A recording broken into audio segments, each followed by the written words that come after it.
விஷ்ணு இடம் படத்துல நயன்மேம் நயன்தாரா படத்துல ma'am. அதுல இன்னும் இதுல ஆக்சுவலா கொஞ்சம் கெஸ்ட் ரோல் மாதிரி தான். அதுல ஃபுல் ஃபிளேஜ் இருக்கு. என்னன்னா அவருக்கு நான் சொல்லணும் போயிட்டு அவர் கேட்பாரு கரெக்டா. இந்த நம்ம இன்டர்வியூல போய் கேட்கறோம்ல, என்னென்ன பாட்டு கரெக்டா உண்மையா ட்ரெய்லர் பாத்தீங்களா, என்ன சீன் வந்துச்சு அந்த மாதிரி கரெக்டா. அப்படியா கெரியர்ல என்னென்ன இருந்தது எல்லாத்தையும் சொல்லு பாப்போம். ஐயோ நம்ம தெரியும் நம்மளே டயட்ல இருக்கிறது அந்த ஷூட்டிங்ல இருக்கிற டைம்ல தான் நானே சார் இப்பதான் சார் இல்ல சார் அந்த இது மட்டும் சிக்கன் சாப்பிட்டுட்டேன், இது சாப்பிட்டுட்டு முட்டை சாப்பிட்டுட்டேன்.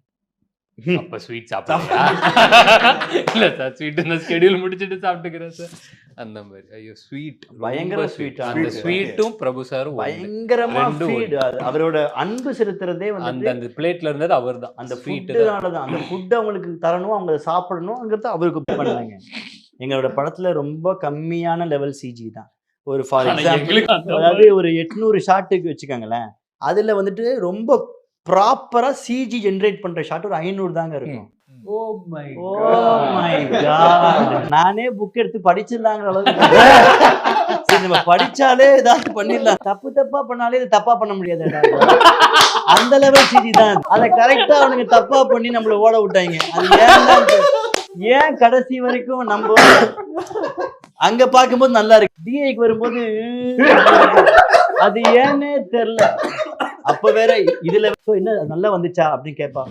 நான் அதை வீடியோ எடுத்து அனுப்புவேன். எப்படின்னா நம்ம சிஜில பார்க்கும்போது நல்லா இருக்கும், அதை எடுத்தோன்னே சூப்பர் பிஜி அப்படின்னு வாப்புல இங்க வரும். நான் வந்து அவரோட வீட்டுக்கு கதை சொல்ல போகும்போது எனக்கு ஒண்ணு கொடுத்தாங்க. ஒரு ஸ்வீட்டு, ஒரு சமோசா, அப்புறமா ஒரு காஃபி. அந்த ஸ்வீட்டை தட்டில் எடுத்து அவர்கிட்ட பேசிட்டு இருக்கும்போது இப்படி பண்ணேன், அந்த ஸ்வீட்டு ஓடுது நெய்யில வழுக்கின்னு போன பேர் தெரியல தலைவா. அது என்ன, அந்த வாய்க்குள்ள அது உள்ள போச்சு, ஒரு மாதிரி கஷ்டப்பட்டு எடுத்துன்னு போய் உள்ள போட்டேன். அப்போ நான் எங்கடா இருக்கேன் அப்படின்னு வீட்டுல தலைவா எல்லாமே அவங்க வீட்டுல அந்த கவு அதுல இருந்து மில்க் எடுத்து ஒண்ணுமே பேசல தலைவா. ஒன் மோர் தெரியும் அப்படின்னாரு.